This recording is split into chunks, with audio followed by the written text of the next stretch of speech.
ವಿದ್ಯೆಯೇ ಬದುಕು ಎಂದು ಬೋಧಿಸುವ ಶಾಲೆಗಳೇ ಇಂದು ಮೃತ್ಯು ಕೂಪಗಳಾದರೆ ಹೇಗೆ? ಚಿಕ್ಕಬಳ್ಳಾಪುರ ಜಿಲ್ಲೆಯ ಗುಡಿಬಂಡೆ ಪಟ್ಟಣದ ಹೃದಯ ಭಾಗದಲ್ಲಿರುವ 178 ವರ್ಷಗಳ ಇತಿಹಾಸವುಳ್ಳ ಸರ್ಕಾರಿ ಮಾದರಿ ಕಿರಿಯ ಪ್ರಾಥಮಿಕ ಶಾಲೆಯ ಸ್ಥಿತಿ ಕೇಳಿದರೆ ನಿಜಕ್ಕೂ ಆತಂಕವಾಗುತ್ತದೆ. 300ಕ್ಕೂ ಹೆಚ್ಚು ಮಕ್ಕಳು ಇಲ್ಲಿ ಶಿಕ್ಷಣ ಪಡೆಯುತ್ತಿದ್ದಾರೆ.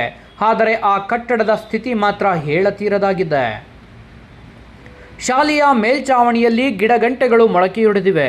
ಕೊಠಡಿಗಳ ಒಳಭಾಗದಲ್ಲಿ ಗೋಡೆಗಳು ಬಿರುಕು ಬಿಟ್ಟಿದ್ದು ಯಾವುದೇ ಕ್ಷಣದಲ್ಲಿ ಮೇಲ್ಚಾವಣಿ ಕುಸಿದು ಬೀಳುವ ಭೀತಿ ಎದುರಾಗಿದೆ. ಪ್ರಾಣವನ್ನು ಕೈಯಲ್ಲಿ ಹಿಡಿದುಕೊಂಡು ಮಕ್ಕಳು ಪಾಠ ಕೇಳುವ ದುಸ್ಥಿತಿ ನಿರ್ಮಾಣವಾಗಿದೆ. ಇಷ್ಟೆಲ್ಲ ಸಮಸ್ಯೆಗಳಿದ್ದರೂ ಪೋಷಕರು ಅನಿವಾರ್ಯವಾಗಿ ಮಕ್ಕಳನ್ನು ಶಾಲೆಗೆ ಕಳುಹಿಸುತ್ತಿದ್ದಾರೆ. ಆದರೆ ಒಂದು ವೇಳೆ ಏನಾದರೂ ಅನಾಹುತ ಸಂಭವಿಸಿದರೆ ಹೊಣೆ ಯಾರು?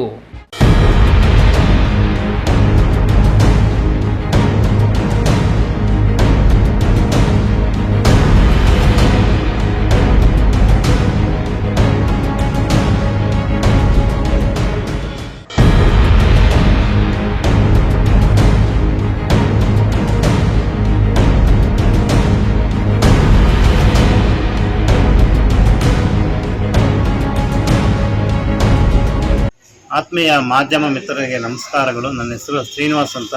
ನಾವು ಪೋಷಕರಾಗಿ ಮಾತಾಡ್ತಾ ಇದ್ವಿ.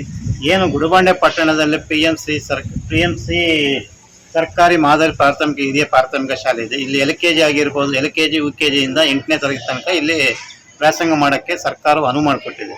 ಈಗ ನೀವೇ ನೋಡ್ತಾ ಇದ್ದೀರ, ಒಂದು ಸರ್ಕಾರಿ ಬಿಲ್ಡಿಂಗ್ಗಳು, ಸರ್ಕಾರಿ ಕಟ್ಟಡಗಳು ಹೆಂಗಿದೆ ಅಂದರೆ 1865ರಲ್ಲಿ ಕಟ್ಟಿರುವಂಥದ್ದು, ಸ್ವಾತಂತ್ರ್ಯ ಬರೋ ಮುಂಚಿತವಾಗಿ ಕಟ್ಟಿರೋ ಬ್ರಿಟಿಷ್ ಕಾಲದಲ್ಲಿ ಕಟ್ಟಿರುವಂಥ ಇದು ಗೋಡೆಗಳು. ನಮ್ಮ ಫಾದರ್ ಇಲ್ಲೇ ಓದಿದ್ದು, ನಾನು ಇಲ್ಲೇ ಓದ್ತಾ ಇದ್ದೀನಿ, ನನ್ನ ಮಗಳು ಇಲ್ಲೇ ಓದ್ತಾ ಇದ್ದಾರೆ, ನನ್ನ ಮೊಮ್ಮಗಳು ಇಲ್ಲೇ ಓದ್ಬೋದೇನೋ ಪರಿಸ್ಥಿತಿ ಬರ್ಬೋದು. ಇಲ್ಲಿನ ಒಬ್ಬ ಶಾಸಕರು 3 ಬಾರಿ ಗೆದ್ದಿದ್ದಾರೆ. ನಮ್ಮ ಜನಪ್ರತಿನಿಧಿಗಳು ಹೆಂಗಂದ್ರೆ, ನಾನು 3 ಬಾರಿ ಹ್ಯಾಟ್ರಿಕ್ ಅಂತ ಹೇಳ್ತಾ ಇದ್ದಾರೆ. ಏನು ಮಾಡಿದ್ದಾರೆ ಸ್ವಾಮಿ ನೀವು? ಹ್ಯಾಟ್ರಿಕ್ ಮಾಡಿಬಿಟ್ಟು ಗುಡಿಬಂಡೆ ಪಟ್ಟಣ ಇದು ತಾಲೂಕು ಹೆಡ್ ಕ್ವಾರ್ಟರ್ ಇರುವಂತ ಒಂದು ಸರ್ಕಾರಿ ಮಾದರಿ ಹಿರಿಯ ಪ್ರಾಥಮಿಕ ಶಾಲೆ.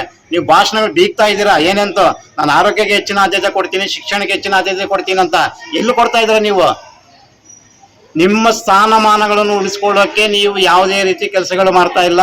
ಪಟ್ಟಣ ಪಂಚಾಯತಿಯಲ್ಲಿ ನಿಮ್ಮದೇ ಪಕ್ಷದ ಒಂದು ಅಧಿಕಾರ ಇದೆ. ನಿಮ್ಮ ಸದಸ್ಯರು ಏನು ಮಾಡ್ತಾ ಇದ್ದಾರೆ? ನಾವು ಇಒ ಮೇಡಮ್ ಅವ್ರು ಕೇಳಿದ್ರೆ ನಮ್ಗೆ ಬರಲ್ಲ, ನಮ್ಮ ವ್ಯಾಪ್ತಿಗೆ ಬರಲ್ಲ ಅಂತ ಹೇಳ್ತಾ ಇದ್ದಾರೆ. ಪಟ್ಟಣ ಪಂಚಾಯತ್ ವ್ಯಾಪ್ತಿಗೆ ಬರುತ್ತೆ, ಅವರೇ ಮಾಡ್ಬೇಕಂತ.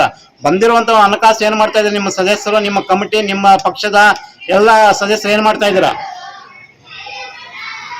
ಅದೇ ರೀತಿಯಾಗಿ ಇಲ್ಲಿ ಆಟದ ಮೈದಾನ ಇಲ್ಲ. ಸುಮಾರು ಅಂದ್ರೆ 320ರಿಂದ 350 ಜನ ಸ್ಟೂಡೆಂಟ್ ಇರುವಂತ ಒಂದು ಮಾದರಿ ಹಿರಿಯ ಪ್ರಾಥಮಿಕ ಶಾಲೆಯಲ್ಲಿ ಕೇವಲ 8 ಕೊಠಡಿಗಳು ಮಾತ್ರ ಇದೆ. 350 ಜನ ಮಕ್ಕಳಿಗೆ ಕೇವಲ 8 ಕೊಠಡಿಗಳಿದ್ರೆ ಪಾಠ ಮಾಡಕ್ಕಾಗುತ್ತಾ? ಹೆಂಗ್ ಮಾಡಕ್ಕಾಗುತ್ತೆ? ಈಗ ನೋಡಿ, ಬಿಸಿಲಲ್ಲಿ ಮಾಡ್ತಾ ಇದ್ದಾರೆ ಕೆಲವು ಟೀಚರ್ಸ್. ಅಲ್ಲಿ ನೋಡ್ತಾ ಇದ್ರ ಇಂತ ಎಲ್ಲ ಸರ್ಜೆ ಎಲ್ಲ ಕಿತ್ಕೊಂಡು ಬರ್ತಾ ಇದೆ. ಈಗ ಶಿಕ್ಷಕರು ಪಾಠ ಮಾಡಕ್ಕೆ ಭಯ ಬೀಳ್ತಾ ಇದ್ದಾರೆ. ನಾವು ಮಕ್ಕಳು ಕಲ್ಸ್ಕೊಡಕ್ಕೆ ನಾವು ಭಯ ಬೀಳ್ತಾರಾಗ್ಬಿಟ್ಟಿದ್ದೀವಿ ನಾವು ಪೋಷಕರು. ಕಾರಣ ಏನಂದ್ರೆ, ಈಗ ಮಳೆಗಾಲ ಸ್ಟಾರ್ಟ್ ಆಗ್ಬಿಟ್ಟಿದೆ. ಈ ಸುಮಾರು ಸುದ್ದಿ ಬಂದಿದೆ. ಸುಮಾರು ಮೂರು ಸಲ ನಾವು ಇವ್ರಿಗೆ ಶಿಕ್ಷಣ ಮಂತ್ರಿಗಳಾಗಿರೋ ಮಧು ಬಂಗಾರಪ್ಪ ಅವರಿಗೆ ನಾವು ಒಂದು ಮೀಡಿಯಾ ಮುಖಾಂತರ ನಾವು ಇದು ಮಾಡಿದ್ವಿ. ಇಒ ಮೇಡಮ್ ಗಮನಕ್ಕೆ ತಂದಿದ್ವಿ, ಶಾಸಕರ ಗಮನಕ್ಕೆ ತಂದಿದ್ವಿ, ಮಾಧ್ಯಮದಲ್ಲಿ ಬಂದಿದೆ. ಏನ್ ಮಾಡ್ತಾ ಇದಾರ ಇದಕ್ಕೆ ಸಂಬಂಧಪಟ್ಟ ಅಧಿಕಾರಿಗಳು? DDP ಆಗಿರ್ಬೋದು, ಸ್ಥಳೀಯ ಶಾಸಕರಾಗಿರ್ಬೋದು, ನಮ್ಮ ಉಸ್ತುವಾರಿ ಮಂತ್ರಿಗಳಾಗಿದ್ರು 3 ವರ್ಷ. ಏನ್ ಮಾಡಿದ್ದೀರಾ? ಒಂದ್ಸಲಿನೂ ಗುಡಿಬಂಡೆಗೆ ಬಂದಿಲ್ಲ. ಯಾವುದೋ ನಿಮ್ಮ ಪ್ರೋಗ್ರಾಮ್ಗೆ, ನಿಮ್ಮ ಪಕ್ಷಕ್ಕೆ ಮಾತ್ರ ಸೀಮಿತವಾಗಿ ಮಾಡಿಬಿಟ್ಟಿದ್ದೀರ. ಇಂಥ ಸರ್ಕಾರಿ ಶಾಲೆಗಳನ್ನು ಉಳಿಸಿ ಅಂತ ನೀವೇ ಹೇಳ್ತಾ ಇದ್ದೀರಾ. ಈಗ ಏನ್ ಮಾಡ್ತಾ ಇದ್ದೀರಾ? ಈಗ ಹೊಸದಾಗಿ CM ಆಗಿದ್ದಾರೆ, ಅವ್ರೇನೋ ದಬ್ಬಾಕ್ತೀವಿ ಅಂತ ಹೇಳ್ತಾ ಇದಾರೆ. ಏನ್ ದಬ್ಬಾಕೊಂಡು ನೋಡೋಣ. ಇನ್ನು ಇಷ್ಟು 2-3 ತಿಂಗಳಿಂದ ಶಿಕ್ಷಣ ಮಂತ್ರಿಗಳೇ ಇಲ್ಲ ಈಗ ಸದ್ಯಕ್ಕೆ. ಯಾವ ರೀತಿ ಸರ್ಕಾರಿ ಶಾಲೆಗಳು ಉಳಿಸೋದು? ನಮ್ಮ ಗುಡಿಬಂಡೆ ತಾಲೂಕಿನಲ್ಲಿ ಸುಮಾರು ಸರ್ಕಾರಿ ಇದ್ರ ಬಗ್ಗೆ ಚಕಾರ ಇತ್ತಲ್ಲ ನಮ್ಮ ಸ್ಥಳೀಯ ಶಾಸಕರು ಸುಬ್ಬಾರೆಡ್ಡಿ ಅವರು. ಏನನ್ನ ಮಾತಾಡಿದ್ರೆ ನಾನು ಶಿಕ್ಷಣಕ್ಕೆ ಹೆಚ್ಚಿನ ಆದ್ಯತೆ ಕೊಡ್ತೀನಿ, ಆರೋಗ್ಯಕ್ಕೆ ಹೆಚ್ಚಿನ ಆದ್ಯತೆ ಕೊಡ್ತಾ ಇದ್ದಾರೆ ಅಂತ ಹೇಳ್ತಾ ಇದ್ರಲ್ಲ. ಎಲ್ಲಿ ಕೊಡ್ತಾ ಇದ್ರು ಸ್ವಾಮಿಗಳೇ ನೀವು? ನಿಮ್ಮ ಮಂತ್ರಿ ಸ್ಥಾನ ಉಳಿಸ್ಕೊಳ್ಳಕ್ಕೆ ಪ್ರಯತ್ನ ಮಾಡ್ತಾ ಇದ್ರ. ಸಂತೋಷ, ನಮ್ಗೇನ್ ತೊಂದರೆ ಏನಿಲ್ಲ. ಬಂದ್ರೆ ಸಂತೋಷನು, ಬರ್ತಾ ಇದ್ರೂ ಸಂತೋಷ. ಆದ್ರೆ ನೀವು 3 ಬಾರಿ 100 ಬಾರಿ ಅಂತ ಹೇಳ್ತಾ ಇದ್ರಲ್ಲ ನಿಮ್ಮ ನಾಯಕರು, ಜನನಾಯಕರು, ನಿಮ್ಮ ಅಭಿಮಾನ ವರ್ಗದವರು. ಎಲ್ಲಿ ಮಾಡ್ತಾ ಇದ್ದೀರಾ? ಇದು ಪಟ್ಟಣದಲ್ಲಿ, ಇನ್ನು ಹಳ್ಳಿಗಳು ನೋಡ್ಬೋದು. ನಾನೇ ಬಂದು ಕರ್ಕೊಂಡು ಹೋಗ್ತೀನಿ. ಸುಮಾರು ಹಳ್ಳಿಗಳು ಈಗ ಮುಚ್ಚುವ ಪರಿಸ್ಥಿತಿ ನಿರ್ಮಾಣ ಆಗ್ಬಿಟ್ಟಿದೆ. ದಯವಿಟ್ಟು ಇದಕ್ಕೆ ಸಂಬಂಧಿಸಿದ ಅಧಿಕಾರಿಗಳಾಗಿರ್ಬೋದು, DDP ಆಗಿರ್ಬೋದು, ಸ್ಥಳೀಯ ಶಾಸಕರು, ಇನ್ನೇನು ಯಾರು ಬರ್ತಾರೋ ಉನ್ನತ ಶಿಕ್ಷಣ ಮಂತ್ರಿಗಳು, ಇದು ಕೂಡಲೇ ಒಂದು ಕಟ್ಟಡಗಳನ್ನು ತೆರವುಗೊಳಿಸಿ ಉತ್ತಮವಾದ ರೀತಿಯಲ್ಲಿ ಕೊಠಡಿ ವ್ಯವಸ್ಥೆಗಳು ಮಾಡಬೇಕಂತ ವಿನಂತಿ ಮಾಡ್ತಾ ಇದ್ವಿ. ಅದೇ ರೀತಿಯಾಗಿ ಇಲ್ಲಿ ಬಂದಿರುವಂತಹ ಮುಖ್ಯ ಶಿಕ್ಷಕರಾಗಿರ್ಬೋದು, ಶಿಕ್ಷಕರ ಸಿಬ್ಬಂದಿ ವರ್ಗದವರು ಉತ್ತಮವಾದ ಒಂದು ಮಕ್ಕಳಿಗೆ ಹೆಚ್ಚಿನ ಒಂದು ಶಿಕ್ಷಣ ಕೊಡುವಲ್ಲಿ ಹೆಚ್ಚಿನ ಆದ್ಯತೆಯನ್ನು ಕೊಡ್ತಾ ಇದ್ರೆ, ಈಗ ನಾವು ಪ್ರೈವೇಟ್ಗೆ ಖಾಸಗಿ ಸಂಸ್ಥೆಗಳಿಗಿಂತ ಖಾಸಗಿ ಶಾಲೆಗಳಿಗಿಂತ ಉತ್ತಮ ರೀತಿಯಲ್ಲಿ ಇಲ್ಲಿ ಗುಣಮಟ್ಟದ ಶಿಕ್ಷಣ ಕೊಡ್ತಾ ಇದ್ದಾರೆ. ಯಾಕೆಂದ್ರೆ ನಾವು ಈಗ ಬೇರೆಯವರಾಗಿರ್ಬೋದು, ಸರ್ಕಾರಿ ಮಕ್ಕಳಾಗಿರ್ಬೋದು, ಯಾರೇ ಸರ್ಕಾರಿ ನೌಕರ ಮಕ್ಕಳು ಸಹ ಇಲ್ಲೇ ಸೇರಿಸ್ತದೆ. ಯಾಕೆಂದ್ರೆ ಇಲ್ಲಿ ಉತ್ತಮವಾದ ಒಬ್ಬ ಸಿಬ್ಬಂದಿ ವರ್ಗದವರು ಇದ್ದಾರೆ ಅಂತ ಒಂದು ಆಶಾಭಾವನೆಯಿಂದ. ಆದ್ರೆ ಇಲ್ಲಿನ ಒಂದು ಕೊಠಡಿಗಳ ವ್ಯವಸ್ಥೆ ನೋಡ್ತಾ ಇದ್ರೆ ತುಂಬಾ ಅಧ್ವಾನ ಆಗ್ಬಿಟ್ಟಿದೆ. ದಯವಿಟ್ಟು ಇದಕ್ಕೆ ಸಂಬಂಧಪಟ್ಟ ಅಧಿಕಾರಿಗಳು ಕೂಡಲೇ ಇದು ಮಾಡಬೇಕು. ಇಲ್ಲ ಅಂದ್ರೆ ನಾವು ಮುಂದಿನ ದಿನಗಳಲ್ಲಿ ಒಂದು ಉಗ್ರವಾದ ಒಂದು ಹೋರಾಟ ಮಾಡ್ತೀವಿ ಅಂತ ನಾವು ಎಚ್ಚರಿಕೆಯನ್ನು ಕೊಡ್ತಾ ಇದ್ದೀವಿ. ನಮ್ಮ ಶಾಲೆಯಲ್ಲಿ ಯೋಗ, ಕರಾಟೆ, ಸಂಗೀತದಂತಹ ವಿಶೇಷ ತರಗತಿಗಳನ್ನು ನೀಡುತ್ತಿದ್ದೇವೆ. ಆದರೆ ಕಟ್ಟಡ ಶಿಥಿಲವಾಗಿರುವುದರಿಂದ ನಾವು ಶಿಕ್ಷಕರು ಮತ್ತು ಪೋಷಕರು ದಿನವೂ ಭಯದಲ್ಲೇ ಕಾಲ ಕಳೆಯುತ್ತಿದ್ದೇವೆ. ದಯವಿಟ್ಟು ಜಿಲ್ಲಾಡಳಿತ, ಶಿಕ್ಷಣ ಸಚಿವರು ಮತ್ತು ಬಾಗೇಪಲ್ಲಿ ಶಾಸಕ ಎಸ್.ಎನ್. ಸುಬ್ಬಾರೆಡ್ಡಿ ಅವರು ಗಮನ ಹರಿಸಿ ಹೊಸ ಕೊಠಡಿಗಳನ್ನು ನಿರ್ಮಿಸಿಕೊಡಬೇಕೆಂದು ಮುಖ್ಯ ಶಿಕ್ಷಕರು ಮನವಿ ಮಾಡಿದರು. ನನ್ನ ಹೆಸರು ಎಂ ಶಂಕರ್, ಮುಖ್ಯ ಶಿಕ್ಷಕನಾಗಿ ಸರ್ಕಾರಿ ಮಾದರಿ ಹಿರಿಯ ಪ್ರಾಥಮಿಕ ಶಾಲೆ ಗುಡಿಬಂಡೆ ಇಲ್ಲಿ ನಾನು ಕರ್ತವ್ಯ ನಿರ್ವಹಿಸುತ್ತಿದ್ದು. ಇದು ಉತ್ತಮವಾದಂಥ ಇತಿಹಾಸವನ್ನು ಹೊಂದಿದೆ. 1856ರಲ್ಲಿ ಪ್ರಾರಂಭಗೊಂಡಿದ್ದು.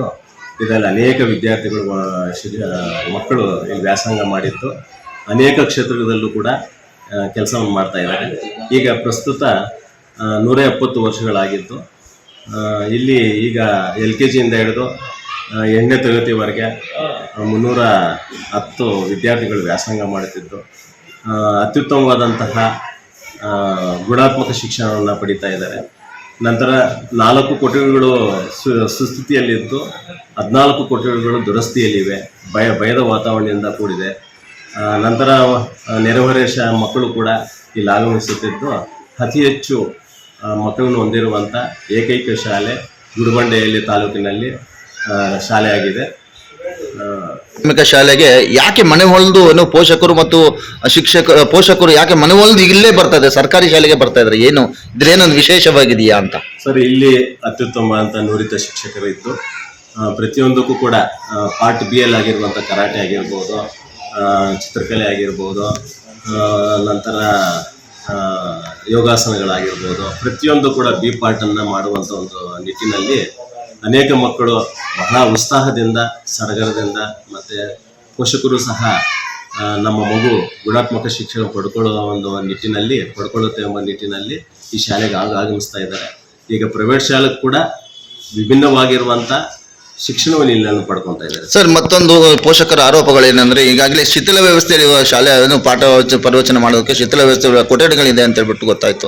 ಇದಕ್ಕೇನು ಉತ್ತರ ಹೇಳ್ತೀರಿ ಸರ್ ತಾವು? ಸರ್, ಈಗೂ ಕೂಡ ನಾವು ಬಹಳ ನೋವನ್ನು ಅನುಭವಿಸ್ತಾ ಇದ್ದೇವೆ. ಕೊಠಡಿಗಳಲ್ಲಿ 3 ಕೊಠಡಿಗಳು ವ್ಯವಸ್ಥಿತವಾಗಿವೆ, ಇನ್ನು ಅನೇಕ ಕೊಠಡಿಗಳು ದುರಸ್ಥಿತಿಯಲ್ಲಿದೆ. ಈಗಲೂ ಕೂಡ ಮಕ್ಕಳು ಒಳಗೋದ್ರೆ ನಮಗೆ ಒಂದು ಭಯ ಆಗುತ್ತೆ, ಮೇಲಿನ ಮೇಲ್ಚಾವಣಿ ಎಲ್ಲಿ ಕುಸಿದು ಬೀಳುತ್ತೋ ಎಂಬ ನಿಟ್ಟಿನಲ್ಲಿ ನಾವು ಬಹಳ ಭಯ ಆಗ್ತಾ ಇದೆ. ಹಾಗಾಗಿ ಇದಕ್ಕೆ ಸಂಬಂಧಪಟ್ಟ ಅಧಿಕಾರಿಗಳಾಗಿರ್ಬೋದು, ನಮ್ಮ ಗೌರವಾನ್ವಿತ ಜನಪ್ರಿಯ ಶಾಸಕರಾಗಿರುವಂಥ ಸುಬ್ಬಾರೆಡ್ಡಿ ಸರ್ ಅವರಾಗಿರ್ಬೋದು, ಇದ್ರ ಮೇಲೆ ಕರುಣೆ ತೋರಿ ಆ ಮಕ್ಕಳ ಒಂದು ಶೈಕ್ಷಣಿಕ ಹಿತದೃಷ್ಟಿಯಿಂದ ಎಲ್ಲರೂ ಕೂಡ ಇದರ ಮೇಲೆ ಒಂದು ಮನಸ್ಸನ್ನು ಇಟ್ಟು ಈ ಕೊಠಡಿಗಳನ್ನು ಬದಲಾವಣೆಗಳು ಮಾಡಿ ಎಲ್ಲ ಶಾಲೆಗಳಿಗಿಂತ ವಿಭಿನ್ನವಾಗಿ ಮಾದರಿಯನ್ನಾಗಿ ಹೊಸ ಕಟ್ಟಡಗಳನ್ನು, ನೂತನವಾದಂಥ ಕಟ್ಟಡಗಳನ್ನು ನಿರ್ಮಿಸಬೇಕಂತ ಹೇಳ್ಬಿಟ್ಟು ತಮ್ಮಲ್ಲಿ ಮನವಿ ಮಾಡ್ಕೊತಾ ಇದ್ದೀವಿ. ಸರ್, ಈಗ ನಮ್ಗೆ ಬಹಳ ತೊಂದರೆ ಆಗ್ತಾ ಇದೆ. ಹಿಂದೆ ಕಡಿಮೆ ವಿದ್ಯಾರ್ಥಿಗಳಿದ್ದರೂ ಕೂಡ ಈಗ ಭಾಳಷ್ಟು ವಿದ್ಯಾರ್ಥಿಗಳಾಗಿದ್ದಾರೆ. ಆ ವಿದ್ಯಾರ್ಥಿಗಳಾಗಿರೋದ್ರಿಂದ ನಾವೇನು ಮಾಡ್ತಾ ಇದ್ದೀವಿ, ಡಿವೈಡ್ ಮಾಡಿದ್ರೂ ಕೂಡ ಕೊಠಡಿಗಳು ಶಾರ್ಟೇಜ್ ಆಗ್ತಾ ಇದೆ. ಅದರಲ್ಲಿ ನಾವು ಹೇಳಬೇಕಾದ್ರೆ BO ಆಫೀಸು ಇರುವುದರಿಂದ BO ಆಫೀಸಲ್ಲಿ 3 ಕೊಠಡಿಗಳನ್ನು ಅವರು ಬಳಸ್ತಾ ಇದ್ದಾರೆ. ಹಾಗಾಗಿ ಆ BO ಆಫೀಸನ್ನು ಬೇರೆ ಕಡೆ ಸ್ಥಳಾಂತರ ಮಾಡಿ ಅದಕ್ಕೆ ಒಂದು ವ್ಯವಸ್ಥಿತವಾಗಿ ಅಧಿಕಾರಿಗಳಿಗೆ ಸಂಬಂಧಪಟ್ಟ ಅಧಿಕಾರಿಗಳು BO ಕಚೇರಿಗೂ ಕೂಡ ಒಂದು ವ್ಯವಸ್ಥಿತವಾಗಿ ಒಂದು ಅವಕಾಶ ಕೊಡಬೇಕಂತ ಅವರು ನನ್ನ ಮನವಿ ಮಾಡ್ಕೊತಾ ಇದ್ದೀವಿ. ಸರ್, ಮತ್ತೆ ಮಕ್ಕಳಲ್ಲಿ ಇನ್ನೊಂದು ಭಯದ ರೀತಿ ಅಂತಂದರೆ, ಇದು ಮುಖ್ಯ ರಸ್ತೆಯಲ್ಲಿ ಇರೋದರಿಂದ ಗೇಟು ಮಧ್ಯಭಾಗದಲ್ಲಿ ಮುಖ್ಯ ರಸ್ತೆಯಲ್ಲಿದೆ. ಹೋಗುವಂಥ ಗಾಡಿಗಳು 2 ವೀಲರ್ ಆಗಿರ್ಬೋದು, 4 ವೀಲರ್ ಆಗಿರ್ಬೋದು, ಹೋಗುವಂಥ ಸಂದರ್ಭದಲ್ಲಿ 4 ಬಿಟ್ಟಾಗ ಈ 300 ಜನ ಆಚೆ ಹೋದಾಗ ಭಯದ ವಾತಾವರಣ ನಿರ್ಮಾಣ ಆಗಿದೆ. ಪೋಷಕರಲ್ಲೂ ಕೂಡ ಭಯದ ವಾತಾವರಣ ಇದೆ. ಅದಕ್ಕಾಗಿ ಪ್ರತಿಯೊಬ್ಬ ವಿದ್ಯಾರ್ಥಿ ಪೋಷಕರು ಸಹ ಆಗಮಿಸಿ ಅವರನ್ನು ಕರೆದೊಯ್ಯುವಂಥ ಮನೆ ಕರೆದೊಯ್ಯುವಂಥ ಸ್ಥಿತಿಯಲ್ಲಿ ಈ ಪರಿಸ್ಥಿತಿ ಈ ಶಾಲೆದಾಗಿದೆ. ನಂತರ ಇದಕ್ಕೆ ಇನ್ನೊಂದು ಪರ್ಯಾಯ ವ್ಯವಸ್ಥೆಯು ಬೇರೆ ಕಡೆಯೂ ಕೂಡ ಮಾಡಿಕೊಡೋದಾಗಲಿ, ಮತ್ತೆ ಆಟದ ಮೈದಾನ, ಯಾವುದೇ ಆಟದ ಮೈದಾನ ಕೂಡ ತುಂಬ ಕೊರತೆ ಇದೆ. ಮಕ್ಕಳಲ್ಲೂ ಕೂಡ ತುಂಬ ಆಸಕ್ತಿ ಇದೆ ಆಟೋಟಗಳಲ್ಲಿ ಆಡೋದ್ರಲ್ಲಿ. ಮೈದಾನ ಕೂಡ ವ್ಯವಸ್ಥೆ ಬೇಕಾಗಿದೆ ಸರ್.